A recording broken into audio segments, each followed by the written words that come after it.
has been named a top 50 global thought leader in agentic AI, Gen AI, and manufacturing, a 7-time LinkedIn top voice, okay, we all know that, and the world's top 200 business and tech innovator. Kieran has also, if you did not know this, released a new book on agentic AI, and if there is one thing Kieran does better than most, it's really cutting through the hype and getting straight to how businesses and individuals can use AI to radically transform how work is done. Kieran, welcome to the show. Oh, thank you so much indeed. I'm delighted to be here. I've watched from afar, so now to get or to be part of the show is a lot of fun. So I'm looking forward to this, and hopefully, to goodness, I can give your listeners some value because that's what this should be about.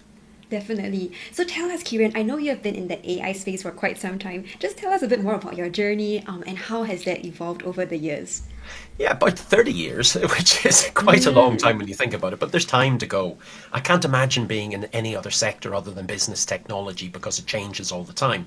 But back in the day, it's quite interesting thinking that I started in the 1990s. Wow. And then, yeah, I know, I'm all of a sudden, Audrey, aging myself really badly. But we're back, DOS days, we're back Windows 95 days, we're really back just before the internet really kicked in. And the exciting part has been watching it all unfold. And it's interesting now watching AI, which I was doing over 20 years ago, being described as the latest, hottest thing. But AI in itself is an 85-year-old overnight success story because the term was invented in 56. But lots of new technologies come out. The only thing that has happened, it's got cheaper, it's got quicker, it's got better over all of those years. I can't ever imagine going back to 30-year-old tech, but by goodness, your learning is certainly formed by experience. So if folks aren't practicing and playing with different technologies, I recommend they do because there's nothing wasted on your journey if you open your two ears, close your mouth, and play and listen to all the things that are happening and the interesting people that are out there. A lot of fun over Wow. the last 30 years. And if I have another 30 years doing this, that will be a career well spent. Wow, that was like a superpower for you to have all the experience. Now, what has been that, tipping point or the biggest shift you have seen? Yeah, there's been lots of different shifting points. So if I go back, Audrey, believe it or not, we now take email and texting for granted. But back in the day, you used to have to turn up to something called a phone box, wait in a queue, and hope the person was on the other end of the phone. So as mad as it seems, email and text was crazy. The spread of mobile phone and particularly smartphone technology was absolutely pivotal. All of a sudden, another leap. And then the next minute, the internet. And when we say the internet, we're not talking about the first iterations where the world was promised a new way of working. There would be no such thing as offices or physical stores, but working technologies, working websites, that was extraordinary. Then years after that, it was CRMs and databases and case flows and online logging and tracking systems. After that, it was AI back in the day where you could start to do some great narrow AI things.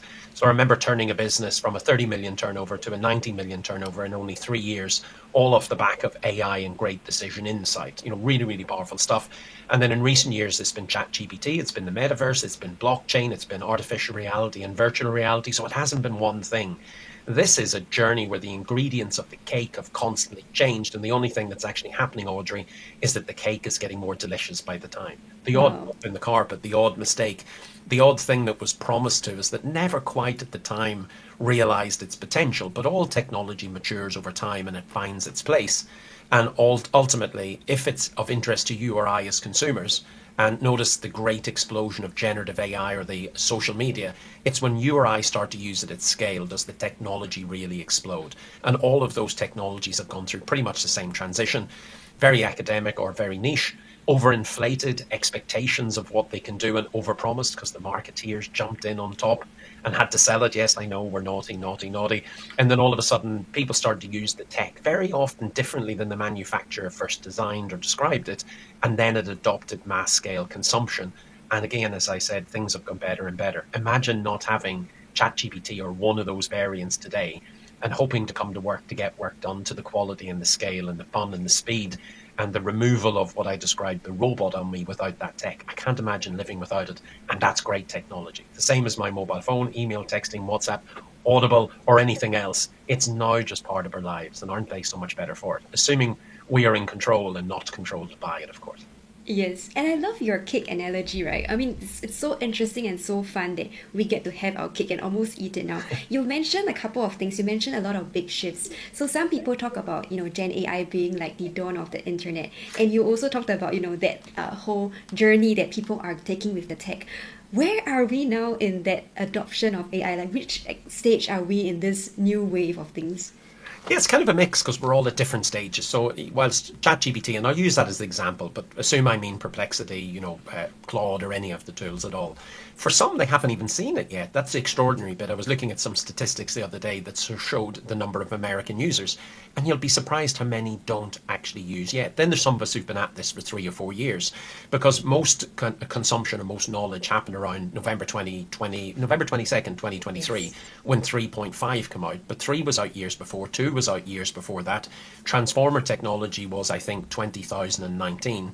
So I knew some people who were playing with this a long time ago, but that's okay. That happens. Not everybody understood, Bitcoin blockchain before it came out. Not everybody adopted a mobile phone day one or day zero. Some jump at anything and just love tech. That sounds like me at times, where you want to see it, play with it, touch it, and find out where it can be used. Some are very cautious. They wait until the price is right.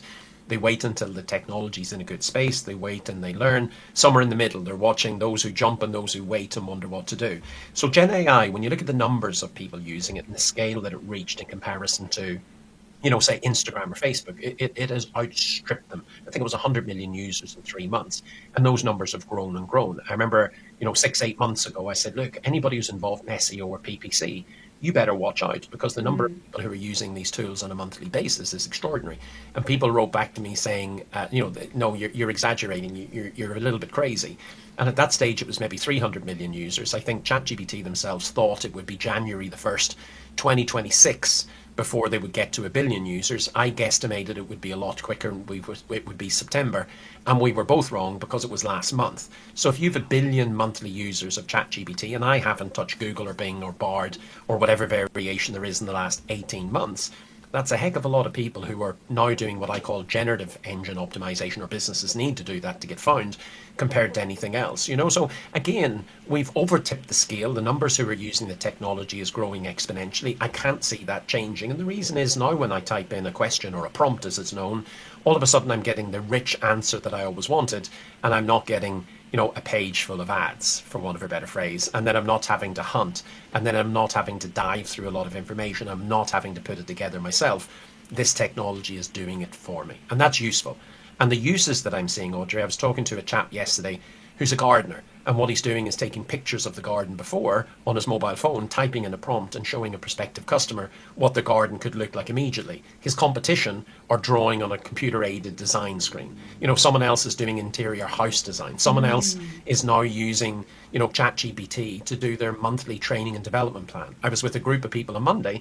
One of the ladies is going to Japan. We wrote a prompt, and all of a sudden we had a 3-week fully costed itinerary, doing amazing things, staying in amazing places where she never even imagined. And those things we can now do. But if you are some of the big travel companies, you're being disintermediated. If you are some of the CAD companies specializing in garden design or interior or living design or kitchen design, you're going to be disintermediated. So now we're at a place where the mass adoption is growing, and the interruption or disruption, the Schumpeterian disruption of businesses, is starting to happen at a scale. And this is like a snowball going down the hill. It's getting quicker and quicker and quicker. And now I'm starting to see people running to catch up, with very few ahead of the snowball. But let's see where we get to. But I Yes. expect there's going to be more of this. I expect it's going to get more exciting. I expect people are going to find more uses. And if companies and we don't adopt AI and generative AI, then it's a little bit like saying, I'm not going to have email, I'm not going to have a smartphone, and I'm not going to use the internet. I think they will miss out. But the scale and speed of this transformation, that's the bit that's surprising me most, because I've never seen anything as useful being adopted as quickly in all of my 30 years. Wow, and I think it's really incredible to see how fast AI has evolved in just a short span of time. Like, even for me as a copywriter, when ChatGPT first launched, it was maybe like an intern level writer. Right now, it's easily a midway to senior copywriter, and it was just in a short span of a year. The quality of output really impresses me, but also scares many of us, like what you said, because AI is coming for a lot of the more traditional jobs. And what is your perspective on that? How are people going to evolve, with this huge snowball that you just talked about? Yeah, it's interesting because I think there's two or three schools of thought. One of those who are going to fear it and are starting to panic, but not knowing what to do. There's those that, like me, if you turn around Audrey and say, Kieran, do you want to be doing what you're doing in 5 years' time? The answer is absolutely not. Bring technology on and change my role and make it easier, make it more fun so I can be freed up to do other things. And there's others in the middle who are always going to be cautious, so you end up with middle watchers, the refuseniks or gloomers, as I call them, who say the technology will not work and we shouldn't be touching it, and those who will jump at anything. I think the folks in this instance who are going to jump at it make it part of their job. So, you mentioned copywriter there, then what about a second draft of anything and everything? I notice now, if I take an example, those people who are writing email copy to do sales or marketing, statistically, proven statistic from a behavioral psychologist that I know, only 36% of us are emotionally intelligent. They've written generative AI application that retransforms our text and our emails to be more EI, more emotionally intelligent. And what they're noticing is a 20% uplift in sales, a 20% reduction in, calls coming back in and upset customers because they're getting them right the first time. So if we can add these tools into our mix in much the same way that we added the internet, email, graphics tools, or whatever else, we should be able to produce, better copy, better results, better outcomes. And my personal belief in this world, because everybody fears that technology is taking jobs, it'll take some jobs. It always has. It'll transform a lot of roles, but guess what? It always has. So today there's a lot less saddlers than there are software engineers. And in 3 and 5 years' time, there'll be an awful lot less software engineers than whatever it is we're going to have, low-code tool people or whatever else. But I'm an expansionist. I believe that we can grow the pie like we always have. So we've grown the economy. It doesn't matter whether Obama worried in his exit speech that automation was going to kill jobs. It didn't matter whether Kennedy in 56, another American president, said, mainframe technology is going to destroy jobs. Great technology has expanded the market. Great technology has resulted in new and, dare I say, better roles. But so long as we capture the value ourselves and don't allow the technology to take the jobs from us.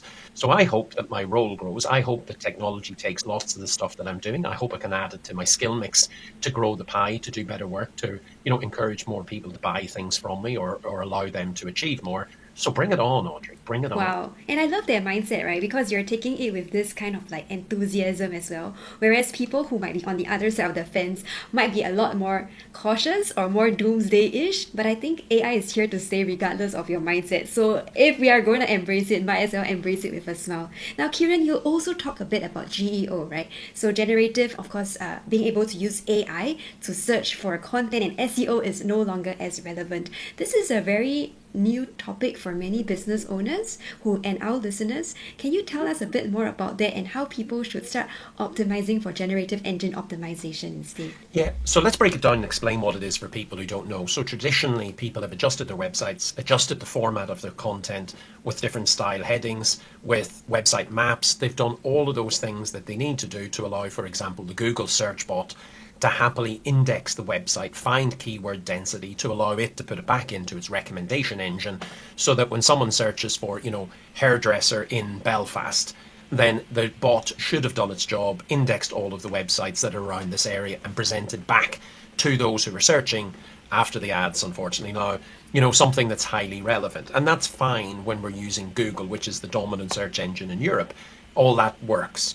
But now, if you're like me and all of a sudden I don't use Google very much anymore, I go straight to ChatGPT and I do all of my work in ChatGPT, then I'm not on Google in the first place to be presented with ads. And therefore now, that is the journey that's starting with a lot of people. So I mentioned ChatGPT alone, 1 billion people using it on a monthly basis. Well, the world's population is 8 billion. The number of people who own smartphones and computers is probably about half of that.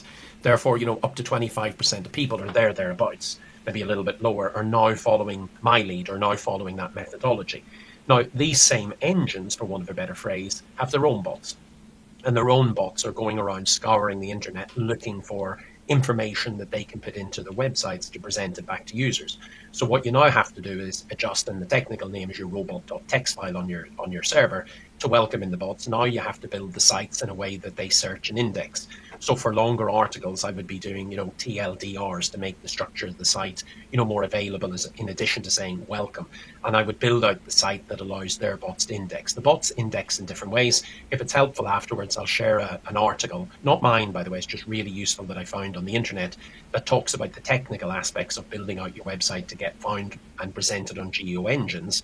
And again, some of the less technical stuff that you and I can do for our blogs that we hope will allow us to be found on these engines as well. So there's lots of things you can do. You need to rebuild and restructure, but it doesn't mean a complete rewrite of your website. It's just being conscious. And again, going back to the most important thing, that your customers, your prospective buyers, or your viewers have particular habits, and therefore whatever those habits are, be they Google, Bing, or whatever else, or a ChatGPT like engine, whatever they want, we need to present it so that we can be found by it. Yeah, absolutely. And I think that's also changing so quickly, right? But having a bit of understanding and context at least will allow you to start preparing for this new wave. Another word, another keyword or buzzword, like what ChatGPT would like to say, is agentic AI. And I know you recently wrote a book about it. This is very new for many of us, even for myself at this point in time. For those of us who are unacquainted with this term, what on earth is it? Can you explain it like a 5-year-old? Let me get Would be my prompt. I'll need ChatGPT to help me now that I've forgotten to think. Yeah, so the oddity is here, and this is the bit where we're looking at AI, and it feels new, and generative AI, and it feels new as well. But as I mentioned, AI has been around for decades, absolutely decades. Arguably, the term, as I said, was invented in 1956 when McCarthy went with 24 researchers to Dartmouth to try and recreate the human brain. So lots of what we're seeing is the same as before. Now, GenAI, it is novel to a high degree. It's using deep learning, and deep learning was invented, pre-90s. There just wasn't the technology of the data or the processing power or cheap, accessible data possible to allow us to build out the transformer models, to allow us to get deep learning to work, to present what looks like a very intelligent answer. And as you said, Audrey, in a year things have moved. It's not going to take, another 10 years to get to ChatGPT version 10. The speed of this and the scale of it's nuts. Numbers of years ago, there was something called robotic process automation. And what robotic process automation was, digital workers looking at what you were doing on your screen, recording what you were doing, and then playing it back. If I give you the parallel example, in an Amazon factory, you have robots who watched or were trained to do exactly what the shelf stackers and packers were taught to do, and the physical robots went and did a lot of the jobs that humans in the factories were doing. Now you've got, or had, robotic process automation or intelligent automation that looked at what you and I were doing.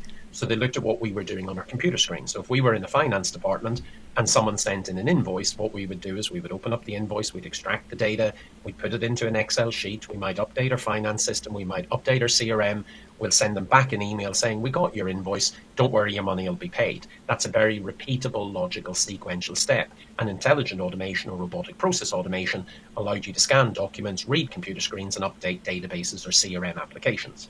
Where they fell down is if the screen changed or something in that order changed or some new type of invoice came in, they were not trained to do it, and they very often broke and were relatively brittle and fragile, particularly when it came to internet-based applications. We got a history.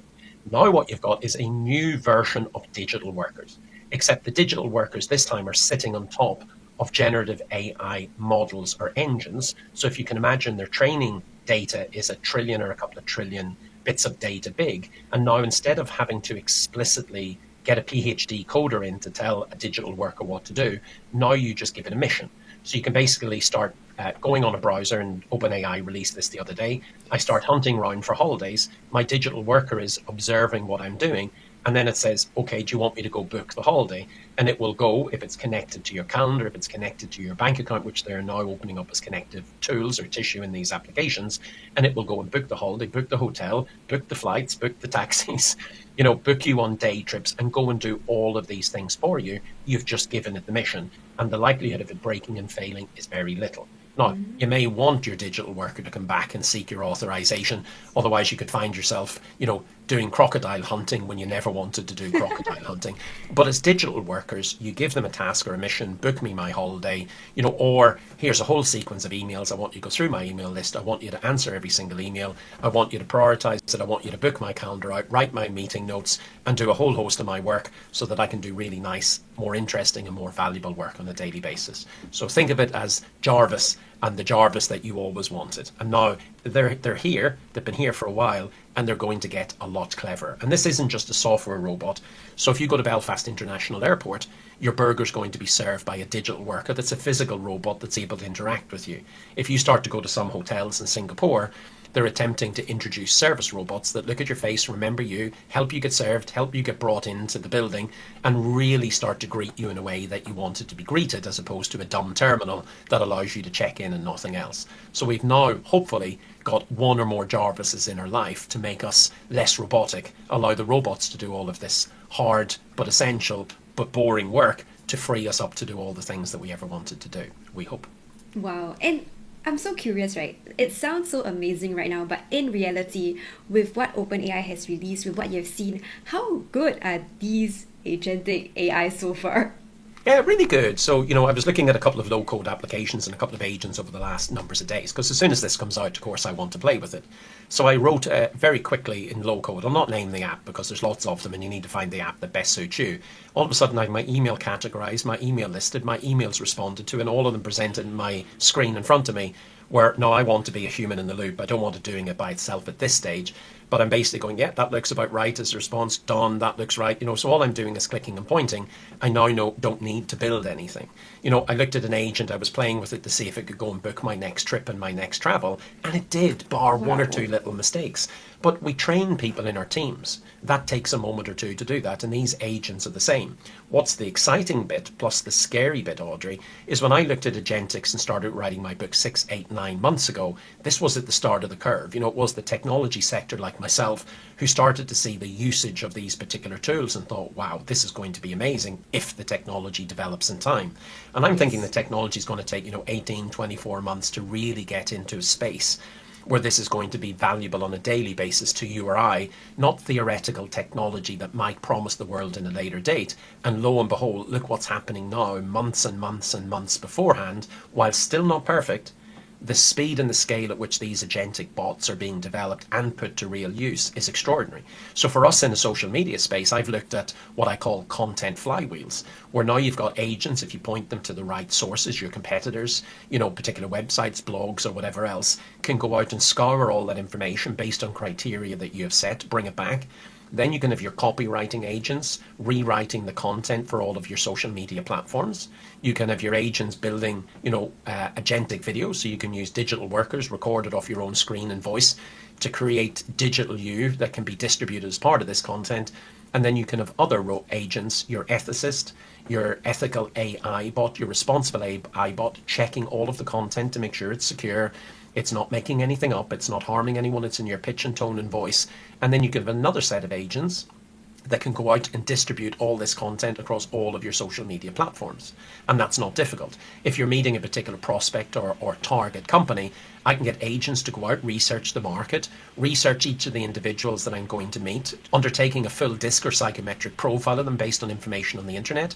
I can get the agents to go out and look at all the different products, their competitors, read your annual reports, find gaps in your market by reading your competitors' websites and whatever else, and then present to you on a one page a business document that says, here's all the things that you should be saying. Here's a presentation that I've put together showing you what you need to say and what you need to do. Here's the conversation you need to have with these particular individuals because they're more optimistic and more tech savvy, less cautious and more and less risk averse, and that can all be presented in my diary, sent to me in an email, and my diary booked out with me preparing for the meeting properly, and then I can go into a meeting, my agents can record the meeting and distribute all of the actions and the meeting notes afterwards.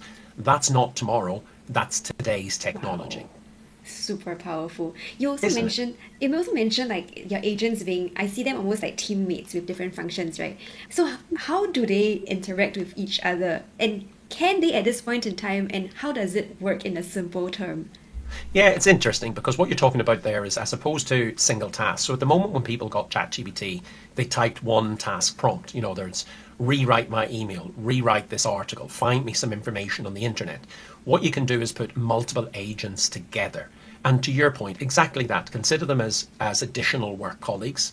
And it's not just that you or I can engage with our own Jarvis or sets of Jarvises, but the robots can start to then engage with each other and then start to hand off tasks. Now, that seems a little bit far-fetched, but think about it. Very often we work with other people in our work. We need to do a particular piece of work. We are, for example, researchers. The researchers then take the information, hand it across, for example, to copywriters or analysts. Those copywriters or analysts might hand it across to proofreaders or ethicists. Think of it as the same thing. I have researcher bots, I have analyst bots, I have ethicist bots, and we code those to know when to hand over everything in turn. So whilst on paper, theoretically, it sounds all a little bit crazy, all we're doing is basically mimicking the actions of people or groups of people to allow us to undertake, what was considered complex tasks. But if you look at this technology, it's been around for numbers of years. And that's why I'm saying sometimes there's nothing new. Your Tesla motor, for example, or your Waymo in Los Angeles or San Francisco, that's an agentic tool. So what you've got is you've given a particular bot or robot a task, move me from A to B. It's using other bots and other AI and other tooling to allow it to work out where it's going, work out the dangers, work out what to charge you, work out the route, and complete that mission and then move on to the next side of things. So this is just an evolution. It is bots working together, completing tasks. It's been programmed to complete in much the same way that we have. And here's the part. You can look at this as a threat, and for some jobs it will be. So for example, and this is not to be discourteous, would I recommend as many people become software engineers? Well, we do need software engineers because we need software that is secure, accessible, well designed. We need software engineers to engage with people to create great tooling. But AI can now create code 57% faster than your average coder, and can make it secure by default, and can make it accessible, and can write up all the notes and the documentation, and. So Yes. jobs have changed, jobs will change. Bring on the digital workers, because if you and I can get an army of workers working for us, imagine what you and I could achieve on a daily, weekly, or monthly basis. Definitely. This also brings me to another interesting question, right? I feel like right now things are evolving so quickly that if you have young children in school, the teachers themselves are also struggling to keep up with this new wave of change. And let's say people who have just graduated, now they are finally entering a workforce in which never before, they have seen. Everything is changing. So how should students or people who have just graduated navigate this whole maze of change? Yeah, we have to be careful with this because you're right. I train a lot of university professors, lots of teachers around the UK and globally as well. And that's the key bit. Our educators, I think, and it depends on your country, aren't necessarily the most valued profession. But those are the people who are preparing the next generation of kids, the next generation of workers, doctors, medical professionals, health professionals, financial accountants, or whatever else. We need to treat them with a lot more care. We need to value them a lot more. And we need to give them the education they need to provide the education for so many others. But they're not necessarily getting that. Maybe South Korea being a great exception, maybe Saudi Arabia the same, but other countries, teachers aren't as valued and are maybe not as invested in as much as I would want them to be. But here's the kicker and here's the rub. The generation that's coming into work at this moment in time, the Gen Zs and soon to be Alphas, they're Uber's children. It's no longer that they were born digital natives, now they're born AI natives. So the tooling that we're using, that you and I have had to learn, they've been using it anyway. I take my 18-year-old son. Earlier on, he came in to me. I'd asked him to do a couple of tasks for me because he's working for me this summer. And he wrote, yeah, it's done. And I said, how did you get that done? And he went, well, I just downloaded an application, a low-code tool called N88. I sat and coded it. So now that that's done, we can do that in seconds as opposed to, taking half a day. And he thinks nothing about doing that because this tooling is a natural part of his being. And the same with his colleagues and peers. Now the problem happens is that when they're going into work, what they're used to is very smart, intelligent, personalized, low-code, AI-driven ways of working, engaging, playing, and learning. And then they're coming into a very analog workplace where the age of the average worker and their knowledge about all these tools is not where it needs to be. And for example, I was in Lisbon's top business school 8 months ago. I had a bunch of CHROs from the best companies in the country talking to the students about all the things that they would offer and everything else. I met the students at half time because that was my role, my chairing, my mission. And I said, you must be excited by what you heard. And they says, no, we'll not work for any of these businesses. We're using this and that and the other tool on a daily basis. It's making us more productive, more creative. That feels like that's going back to the dark ages. We're never going to work for these companies. And you're going, Wow. oh my goodness. We are in a place of what I call digital Darwinism. If you don't adopt these tools, you're not going to survive as a company. If you don't have these tools, you're not going to keep your workforce and you're not going to attract your workforce. But the key thing here, Audrey, is not about hiring a group of Gen Zs or soon to be alphas and believing they will fix your business. The real question, and I'm seeing this across every country because I work internationally across every sector, because I work across every sector, is how do you bring every generation of the workforce into this AI and digital way of being, helping them give them the knowledge and the tools and the skills that they need to navigate an increasingly AI and digital world, to allow them to produce products and services and deliver in a way that this current new generation expect, and you and I, who are increasingly sophisticated users of all this technology, want and need and know is possible. So the real challenge is educating the educators and getting every generation and every business ready for what is a snowball that is just getting bigger and quicker and quicker. And we need to do that now. And that involves everyone at every level. Schools, certainly, businesses, absolutely, and government organizations and government groups to encourage people and encourage their learning with these technologies. Otherwise, the person themselves won't be as employable, the business will not be as competitive, and the country itself will fall further behind. Because when I look around the globe, and I work with lots of governments, when I see some of these countries that are embracing this technology, they're already years ahead, not months ahead. And that gap is only getting wider on a daily basis at each of those levels. Yeah, and it's very interesting that you mentioned that the workforce or the companies need to be the one that's being prepared for the new generation instead of the new generation preparing themselves for the workforce. And that was a very interesting perspective. But for companies that say that have existed for a long time, let's say a brick and mortar store, right? And now there's AI, and they're thinking, okay, I need to adopt it, but I don't know how. How do they even begin as an organization? Is it a top-down thing, bottom-up approach? Where do they start? Yeah, I've tried both now, to be honest, and the bottom up is really, really hard. Why I say it's really hard is that to get attention inside a company, you need to be very successful. And let's be honest, the bigger organization, you need to be quite political. And therefore, pushing from the bottom up, there's a lot of weight coming down.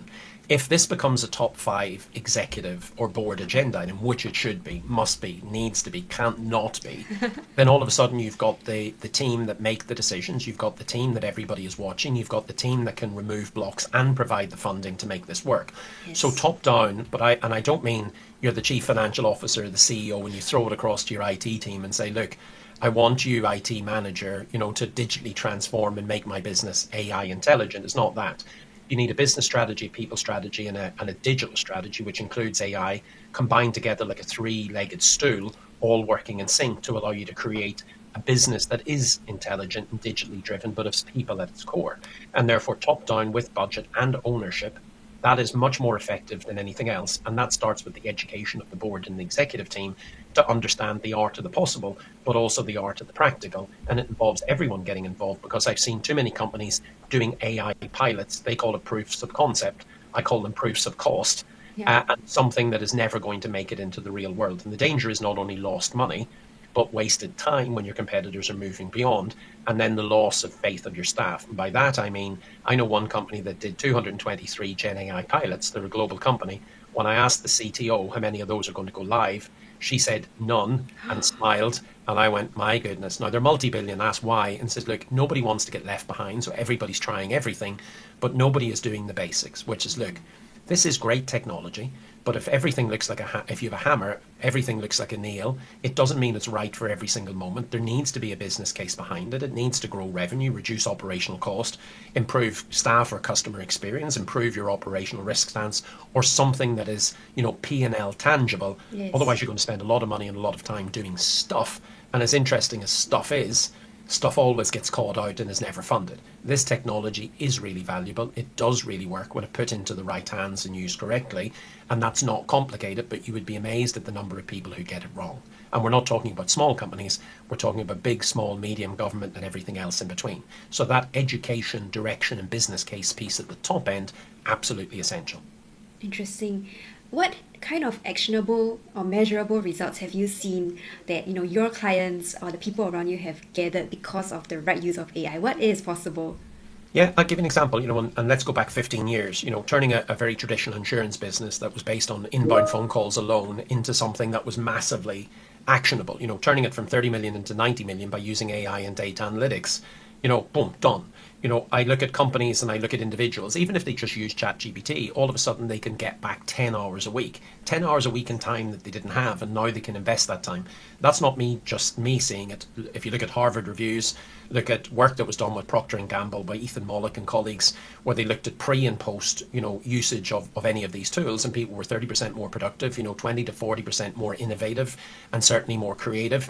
If you look at the sales figures that are evidence, I can give you mine, I can give you McKinsey's, 7 to 15% more sales, a reduction in operational costs of 8%, and at the right numbers of millions, all these things make sense. So whether it's more productivity, more creativity, better quality work, reduction in repeat calls, more sales, operational efficiency, much happier customers, I see all of these metrics. But all of these metrics are predicated upon, actually understanding your business, putting AI, generative AI, and great data analytics and automation and great people into the right seats on the bus, and then driving in the right direction so that you end up at a destination that makes sense. Too many throw a lot of people on the bus, don't know where they're going, and then they get out a map when it's too late. You don't want to do that. So a little bit of, spend more time prepping so that your execution is seamless.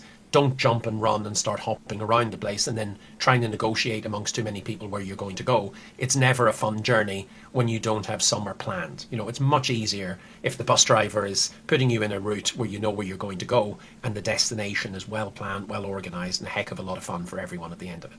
Yeah, and it's so interesting. I love using this analogy with my clients as well. I always say content without strategy is like driving a bus, right?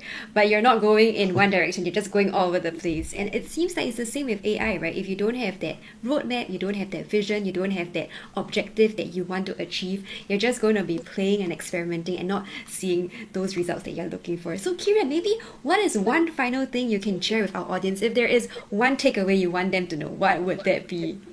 Yeah, look, please don't hope this technology will go away. It really, really won't. That is digital Darwinism or AI Darwinism in the extreme, putting your head in the sand and hoping it won't. Look, it's fun technology. So if you want to redesign your garden and your interior of your house, you absolutely can. If you want a fitness and diet plan, that's interesting where you're not paying your fitness trainer $100 a month, you can absolutely have that, and 1,000 things more. Plan your trip to Japan, do whatever you want. It's really cool tech. So personally, use it, start to play with it. It allows you to do so much in a much more informed way. If you're a business, there are real economic benefits to this. Real top line sales, real bottom line operational improvement. Your margins can increase if you give it to your staff time and time again, research after research. Train right, given the tools that they need. Your staff are happier, they're more productive than ever. Therefore, it would be madness not to do it. So the tech isn't going to go away. Point it in the right direction, give people the training, the support, the mentorship, and the tools that they will need, and you will be surprised how much you gain from such a, what I call, cheap technology, but a massively powerful technology, and used in the right hands. This is wonderful. And I love to quote ChatGPT here. This is a revolutionary piece of tech. So if you're not using it, you are missing out. Kieran, thank you so much for that rich and insightful conversation. Now, where can our listeners find you and where can they find your book? Yeah, so the book is published globally on, I think there's about 13 or 20 different Amazon sites. So it's on there, type in my name, Kieran Gilmurray, and Agentic AI, and it's an Audible as well if you prefer to go on Audible. If you want to learn more, I think I've released my 333rd article the other day for free on every topic, including this. That's on LinkedIn, and if you search for me on LinkedIn, there should be one or two of me, but I'm definitely there. Or if you want to go to kierangilmurray.com, I'm there, or Substack, or Medium, or I'm on most social media channels because I build it once and distribute multiple times. But I love helping people. I love sharing. I have a philosophy, Audrey, that says all boats rise on a floating tide. So you will be amazed at what I give away. The books I largely give away as well, but I put them onto Amazon. I put them on Audible because the money that is raised from selling those support a social housing charity in Ireland. And therefore I would adore people if they find value in my articles. I would adore if they bought the book, because not only will they be gaining very relevant knowledge that will be an absolute essential in the next couple of years, but they will be helping a gorgeous cause for an organisation that does some amazing, amazing work on a daily basis. Wow, guys, if this doesn't convince you, I don't know what will. So please check out Kieran's book and please reach out to him. Kieran, thank you again for joining us on the show. And thank you folks for tuning in. Don't forget to hit the bell for more actionable AI and marketing insights. We'll see you next week. Take care. Thank you very much. Good luck, everyone.